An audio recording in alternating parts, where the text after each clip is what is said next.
Allen. We got a house full here. Thanks for joining in. This is the beginning of the Finance Committee meeting of Monday, March 10th, 2025 at 1 p.m. First, I just want to say sorry for the unusual timing for this. And that's because we have a committee of the whole meeting tonight at 5:30 when we usually meet Finance Committee. We have a committee of the whole, which is a official type of city council meeting, which is like a discussion meeting. And tonight we're discussing the ADUs, accessory dwelling units, and all the to do about that, which we haven't organized or whatever. We have a lot of side conversations, but the idea of tonight is to get all the departments in one room to talk about it and see if there's anything we can do to push back, but at least to understand. I've been in a million side conversations, but not one good full conversation. So we did that for tonight at 5:30. That's why we pushed this back. Unfortunately, pushed it back. It's hard for Jose to make it. On the phone with him a little while ago, but I appreciate everybody's efforts to get here. Okay, looks like we got a Steve Lonergan getting lead off for us. It's like Christmas, isn't it? We have the January revenue expenditure report through 58% of the year roughly. We are currently going at revenues at 62% and expenditures about 61%. So nothing jumping out at us right now as anything bad. In fact, it looks pretty good. Oh no. Well, you did say 58% of the year, but 62 and 61%. Yeah, so we're ahead of what if we were hitting it spot on kind of thing. Now that'll still be, ebbs and flows, but just generally speaking, we're in good shape. This does not reflect the February, obviously the February due date. So that'll come up in next month's revenue expenditure report. We'll have a better understanding on that one, I thought. Great, thank you. Anybody want to ask Steve any questions or any follow-up on that? All right, seeing none, moving on. Thank you. I want to introduce everybody who's here. Sorry, we got Councilor Cateri Walsh with me. I'm Tim Allen. And I have a few other people. Why don't you guys introduce yourselves so everybody will know who's here. Chris Frazier, Budget Director. Sequoia Malone, Grants Director. Roy Goodman, Department of Elder Affairs. Tinesh Timmer, Labor Relations Associate. Kathy Bono, Capo. Steve Iron, Acting Controller. John Garrigan, Director of Buildings. Bill Mahoney, HR Labor Relations. And on the remote, we have the person from the Rob St. Lawrence, I think, introduced himself before, but Tina. Hi, yeah, Tina Quagliato Sullivan, Deputy Development Officer, Housing, Community Development, Neighborhood Services and Sustainability. Yes, how many lines did it take? Continues on, yeah. Oh, no, I always knew you were good, but man, I didn't know you had that many titles. Who else we got out there? Brian Connors. Hi there, Brian Connors, Planning, Economic Development, Springfield Redevelopment Authority. Thank you, Brian. Did you say somebody else? Yes, our colleague Maria Perez. Oh, Maria, hi. Maria, could you? Great, that's Maria Perez, counselor from Ward 1. And Lindsay. Did we mention Lindsay? Lindsay? Yeah. Hi, Lindsay Hackett, Deputy CAFO. Great, thank you. Get everybody in, so. All right, thanks, everybody. Item 2. LSTA Explore, ESOL, Citizenship Corner, a lot of stuff. Somebody speaking about that? That's me, Mr. Chair. Thank you. All right, thank you. So this is a $4,000 new grant awarded to our libraries department. This is specifically for library materials for English language learners and patrons seeking U.S. citizenship. Nice. Is that a new? That's a little bit tricky. It is a right new now. grant, yes. No. It's a little bit tricky right now. Yes, it is. Everything's a little tricky right now, yeah. All right, any questions or comments on that grant?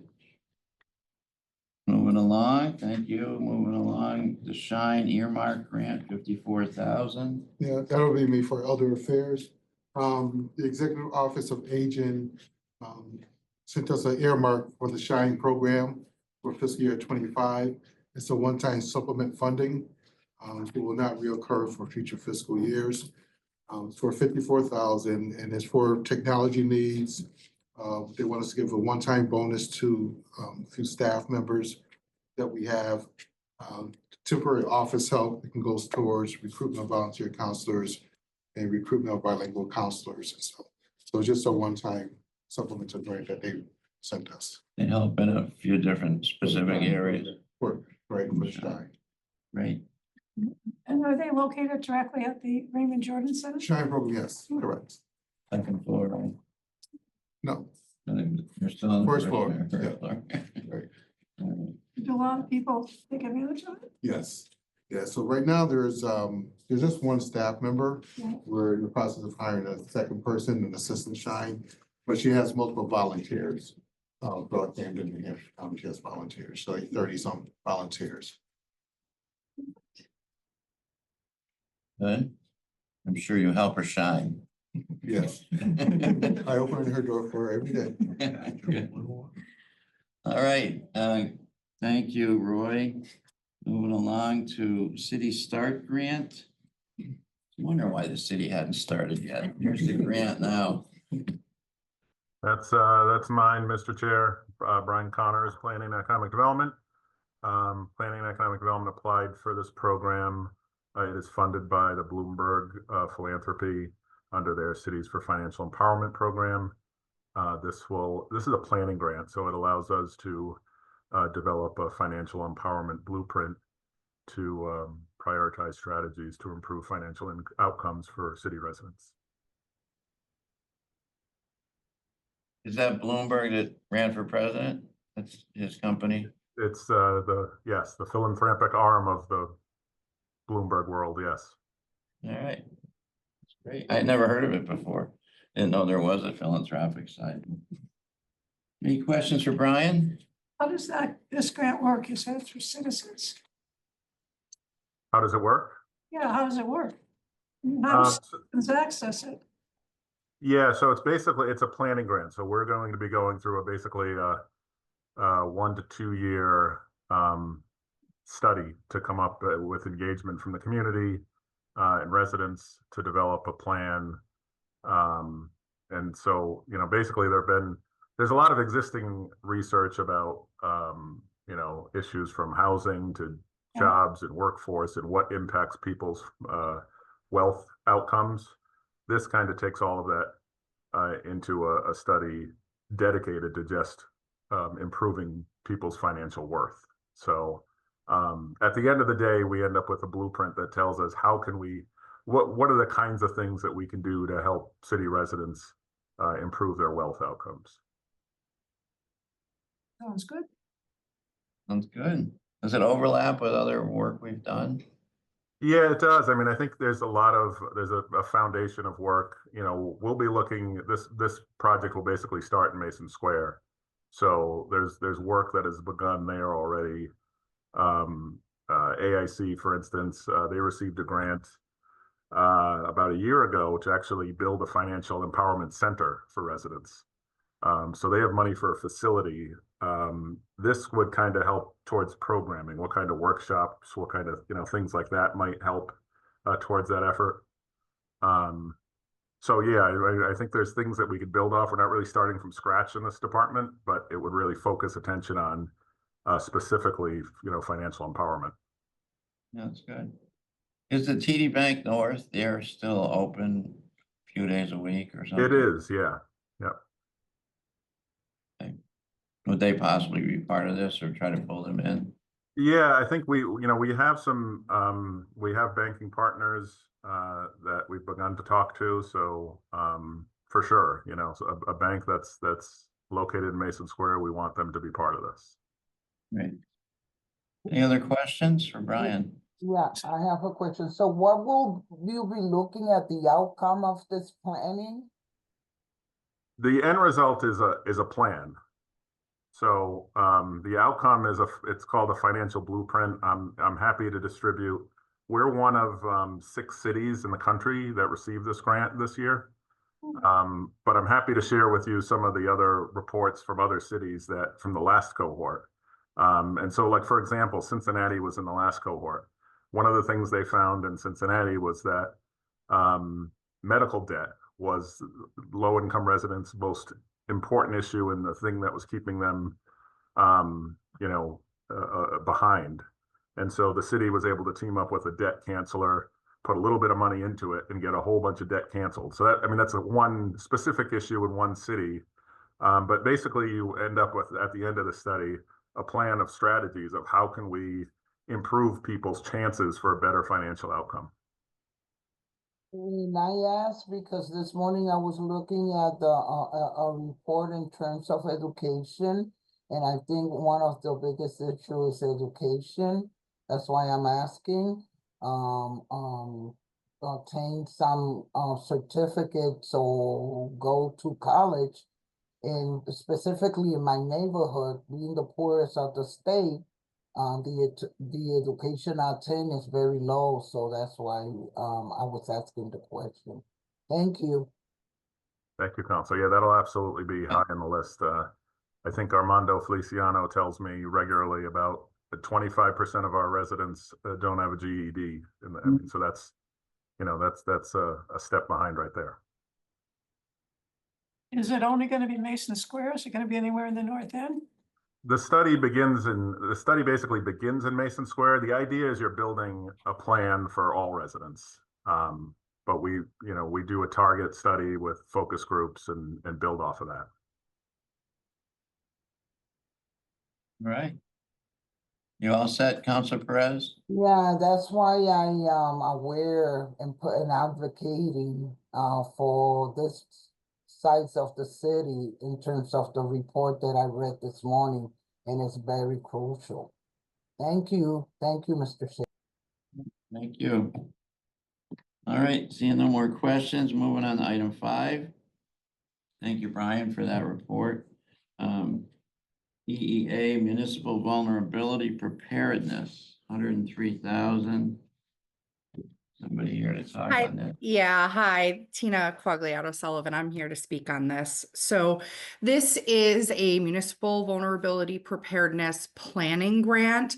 The state offers both implementation grants and planning grants. The much bigger dollar amounts are in the implementation grants. However, they have recently revamped their planning process, and they are expecting all municipalities that will seek implementation funding to go through that revamped planning process. And so that's what this grant is for. This will cover the planning process. The city applied for this out of round for the purposes of being able to pair it with the EPA, the $20 million EPA grant that the city got that will also cover an updated climate action and resilience plan. And so the idea is we would pair these two, go through the planning process, and that would allow the city to apply for implementation funding in the future again. But if we don't go through this process, then we would be precluded from going through applying for implementation funding going forward. Okay. Is that a new requirement? Yes. Hope you pass. Yeah, We passed. we pass.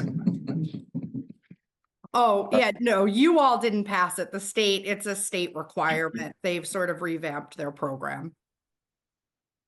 So is this, I've been asking Tom Asher, asked him recently, who was responsible for the climate action plan, which we had a few years ago, Yep. which comes up periodically at SCANS meetings, which is the Yep. environmental group. And could you answer the, Tom was looking into it. I said, you know what, the last time I remember having real conversations about it, Pat Sullivan was in charge, but that was a few years ago. Yeah, so there hadn't been one specific person or department tasked with implementing the climate action and resilience plan. Each department had sort of taken the pieces that were relevant to them, but Pat Sullivan did previously have a position that was funded in that office that had been planned to take on pieces of that. I don't know that that position still exists, but certainly the responsibility for the update of the climate action and resilience plan will come out of my office as part of the EPA grant. And I imagine some of those many of those implementation activities will end up falling over in the development services office. I'll just echo what Tina just said, that, it's borne by multiple departments, that each department has specific areas that they oversee. For example, ours, buildings, facilities management, we have a big piece of that, and we would work collaboratively with Tina to update that report, that document, and reach out to other department stakeholders to grab their piece and implement that across the board. I would echo what Tina just stated. Right. So is there an update, a regular update to it, or is that what this grant is gonna help, or? So this grant partnered with the funding in the EPA grant, will help fund the update of the climate action and resilience plan. So yes, there is funding for that, assuming that nothing changes at the federal level, and we will move forward with that. Great. So is it fair to, somebody asked me a question again? That I say Tina is in charge of that? I think, sure, if there are folks with questions, I would probably be the best starting contact for them. And then we can figure out what specific tasks they want more information on and make sure we get them the information. We gotta get John some work out of this too, so. Plenty there. I'm happy to help. And make the light work. All right, thank you both. Thank you. Number 6. PEG access and cable related fund. Phew, man. FY 25 quarterly, blah, blah, blah. 132,000. Is this This is just we get the quarterly from Comcast. It's the franchise fee, and then we accept it and we pass it on to Focus Springfield. money goes to them? Yes, so every quarter we come in front of you with the amount. Okay. Any questions from anybody?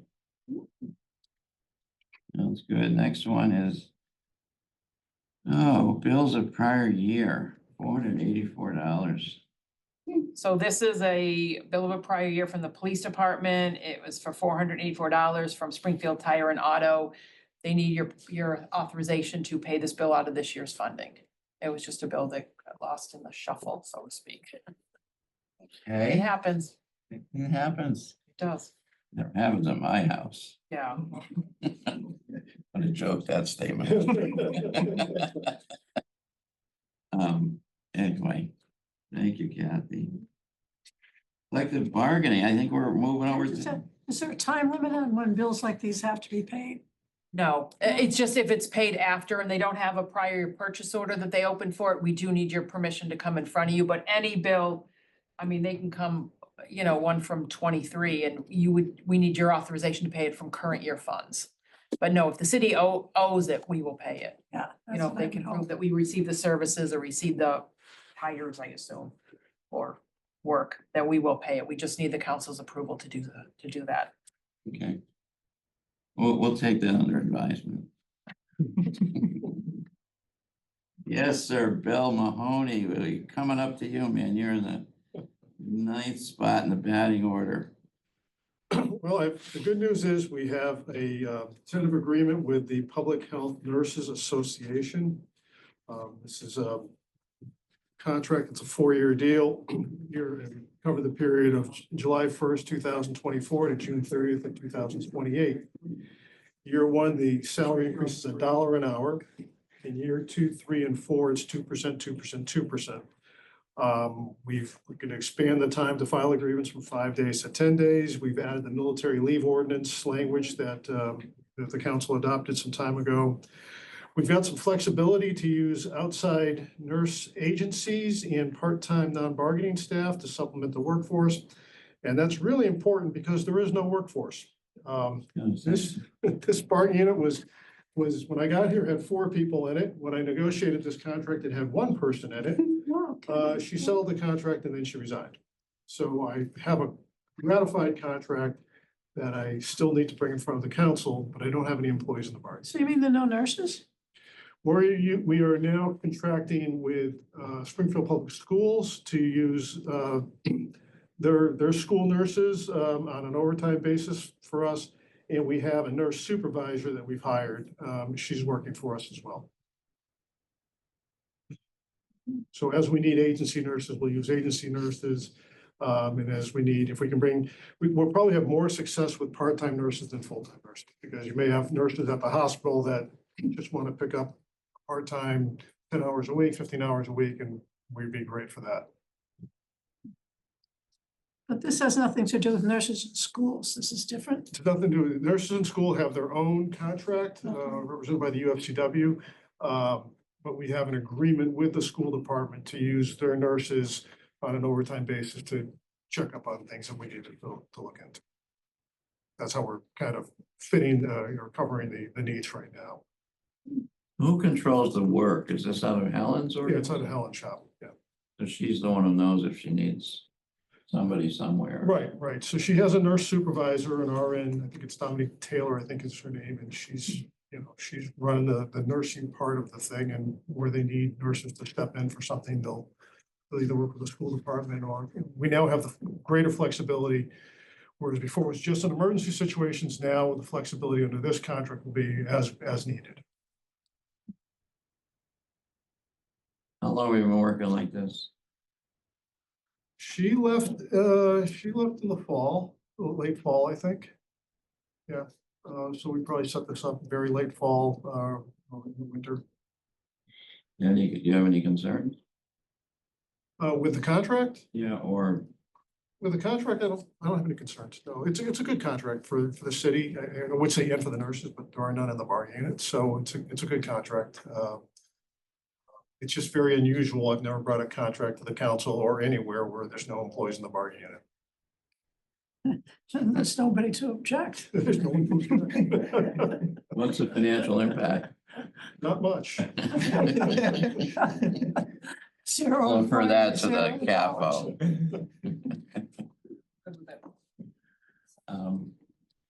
All right, thank you, Bill. Contract over 3 years for lease purchase financing of computers. Yes, Mr. Chair. Yes, good afternoon, Mr. Chair. Bob St. Lawrence, Chief Information Officer for Springfield Public Schools. Annually, we work with you all on request for a 4-year contract. This is for our 4-year laptop lease agreement. This really is what provides the one-to-one laptops for all of our students and our laptops for our staff. So we appreciate your support in the past. This has worked out really well for us to keep budget stability and really have a good 4-year cycle to keep the equipment up to date. So this is this year's annual request. Why does it say 3 years if it's 4 years? It's over 3 years. Yeah, it's a request to exceed 3 years. Anything that goes over 3 years, we need to vote on. Is there a financial amount? Right now, we are still working through the financial details. This is definitely one where there may be some variability this year, in particular with the pending tariffs. So really, this is the request to get the 4-year or to request to approve a 4-year deal, and we'll be working on the pricing terms in the coming weeks. How would the tariffs, if they affect it, can you tell us what the effect would be or what? Yeah, so I've definitely apprised the superintendent of schools and the chief financial officer for Springfield Public Schools, but the tariff impact could look something like this. If there is a 10% say, and again, this is speculative, right? We haven't heard with definitive certainty on some of these, and some of them have changed even after they've been agreed to. But there could be a case where if there was a 10% tariff imposed on imports from China, then those could potentially impact the price of the devices themselves, and potentially up to 10%. So essentially, those tariffs being passed along to the buyer. So say your total thing was $1 million. You say the impact might be 10%, so it might be 1.1 million at the most. Is that what Yeah, you're saying? exactly. We're preparing for a contingency of 10%. But again, that is subject to change as we get more information out of the federal side of things. Great. Bob, could you just repeat your title? Are you Chief Information Officer, did you say? That's correct, for Springfield Public Schools. Great. Okay, thank you. Any questions for Bob? Any votes on the tariffs? Just kidding. Thank you, Bob. Most beautiful word ever invented. Thank you. Thank you, Bob. Appreciate it. Thank you. All right, now we've got a bunch of things that look alike. And who's speaking to them, John? That would be me. There's something that might make a little bit more sense to you. You might have seen these before. Anyone else from SBA? Happy to go. Probably appreciate that. There's one there, two there. Yep. So these individual ones represent the collective group of the 2025 Mass School Building Authority Statement of Interest for Springfield Public Schools. If you'd like, I'll go over them one by one for you. Just briefly, Sure. yeah, what the item is. So there's three programs that we look at. We look at core building programs, which are replacement of schools. That's where our most recent success story, which would be Kensington White, came from. The MSBA is requesting that we send in an SOI specific to Kensington this year, although we've already been invited on Kensington White. And that's good news. This year, we'd like to submit as our priority project for the core program a new school for the Washington Elementary, and we're advising of a potential combination with the Alice Beal. It's very premature to talk about that, but the dual combination approach has been very successful to the MSBA, such as the DeBerry Swan, Franklin Lincoln. They really like that. So we're hoping to keep that going, that success going. This year, there are no accelerated repair windows and doors sites that meet the criteria. The criteria changes from year to year. In this case, the 30-year mark was what knocked a few of our schools in line out of consideration, but that changes annually, so we'll reassess next year. Good news, the roofing program threshold dropped to 20 years, which opened up 4 new schools for the roofing program. Those are Van Sickle, Boland, Dorman, and Brunton. So we'd like to submit for those with your permission. And the last program, this is a new program that we're submitting for. It's a new program to the state, the heat pump program. So there's a lot of criteria. It's probably the steepest criteria of the 3. But we've identified Mary Lynch, Arthur Talmadge, South End Middle, Zanetti, and Liberty Elementary School as viable candidates for this program. What is it about a school that makes it viable? One story? So the criteria that are in place are the windows are no more than 30 years old as of 2026. The school was opened or fully renovated, including replacement of the HVAC system after 2010. The mechanical heating was not, I'm sorry, the mechanical heating distribution is not supported by steam. So those are the criteria that would knock you out. Based off that, we've identified, these schools as being possible candidates. The real draw, the push from a state level is electrification and energy efficiency. That one of the significant benefits, though, would be air conditioning, which is a great interest in Springfield Public Schools. A lot of schools still don't have it. Not as many as you think, but there is a list. We recently completed 10 schools in the last 3 years through the ESCO program, upgraded to air conditioning this coming summer. Were heat pumps part of that? Or? Some were, where applicable. We followed a more traditional approach. Again, that was using the ESSER money. We followed a more traditional approach, which looked at replacement of existing unit vents, high efficiency boilers. We put as much efficiency as we can, but from an electrification standpoint, there were some concerns that the grid, the infrastructure was not yet ready for that. But this program will be our first foray into that world. Since then, we've attended a number of trainings and information sessions on geothermal, and we've learned a lot. Okay. That's a good intro report here. I got a couple more questions, but I want to open it up to the floor. Anybody have questions for John? The 2024 column, are those schools that you've already done? That's correct. Those are submitted as of last year and in schematic design in most cases, which is good. That's where we want it to be. It means the MSBA is progressing with those projects. We just passed a bond on that to approve. Because Sumner Avenue, wasn't that just done? Sumner Avenue roof, I believe, if I'm not mistaken. Believe it or not, no, that roof is ready. Met the criteria. Amazing how time flies, isn't it? Yeah. We're also, we're trying to bring those to, we're trying to bring these up before they become significant items, right? So we're hoping that your constituents aren't hearing a lot of complaints about those because we're monitoring the program very closely. And when one of our buildings falls into, when it's eligible, we jump right on it. Yeah, I have another question. I'm looking here at Washington Street School and Tiffany Street School. How would that, I mean, they're not even near each other. Do they look to see? Pat Roach answers that question better than I do. However, from what I understand, they're on the same bus route, right? He's done the math that that co-location and I think the available real estate at the Alice Beal location Yeah. would make sense.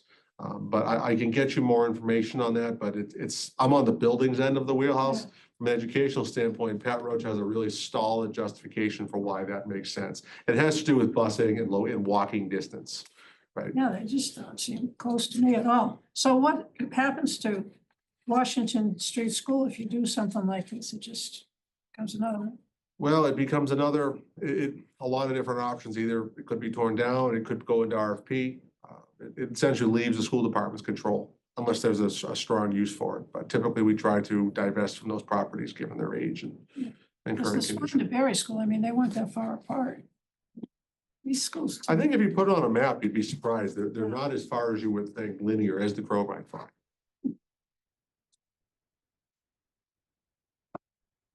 Good Yeah, job. I'll go up next, Stephen. Yeah, I'm gonna, Raina is. I In know the it- process, schematic design, Peter Garvey would be your best, most up-to-date information, but I know that design is occurring, sidewalks are occurring. Designers are being appointed, OPMs are being appointed. I don't know, Kathy, is there anything you wanna? They are looking at sites right now. Yeah. I never heard about. They have not determined a site yet. They're still looking. Is that the next one in line? Next The in Right queue. is next, yes. Construction. Yep. That's correct. And There's a there's long duration between when the SOI is submitted, approved, and then invited in. There's a long duration of steps that you're going through with the MSBA to get to where you're breaking ground. But it is in progress.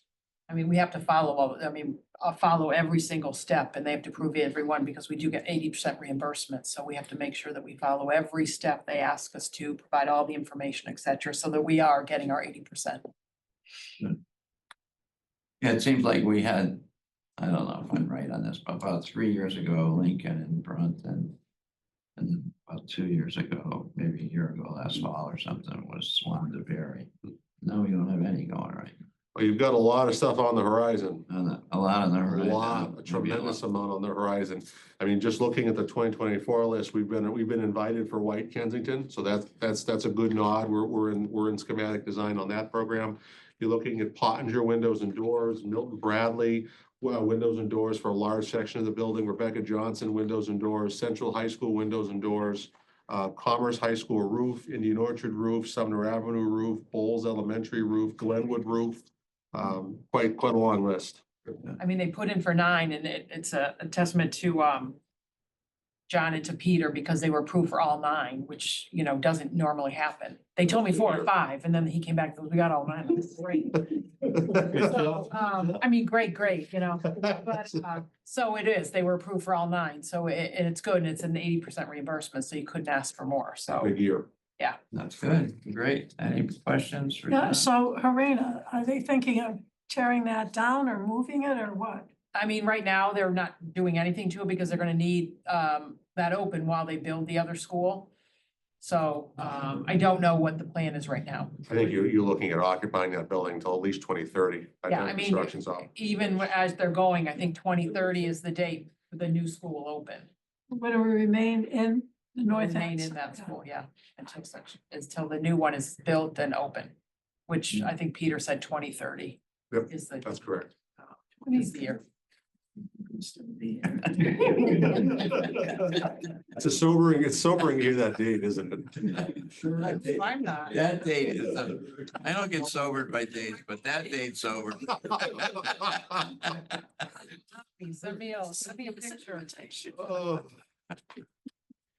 Well, I swallow on that one for a second, but that's great, great report. Anybody? Questions? Yes, Stephen, go ahead. Yes, Stephen Howard from the McKnight neighborhood. 3 questions. What kind of savings have been realized with this conversion? Second, what duration of time would the cost be covered based on the savings? And is this something that you think should be basically extended throughout the communities instead of just to the schools? So there's a couple of questions. I'll try to address them independently. So the program, the MSBA program itself, or like the heat pump program? So the MSBA program is specific to schools. The Mass School Building Authority is a state level agency that only has jurisdiction over schools. So the program is only eligible to schools, unfortunately. We would love it to be eligible for municipal buildings and even homeowners, but I'm afraid that's just not how the program works. With regard to the savings, all these buildings, when they're constructed, are built to top of the line modern efficiency standards. So I would tell you, when you compare a 100-year-old building versus a brand new building, even though it's substantially larger in size, because we're typically co-locating those schools, the factor, we call them the energy use intensity, would be substantially reduced. Although overall energy expenditure might be greater because it's a larger structure. It would be a much more efficient structure. I'm not sure I answered your question, but that was my. Thank you.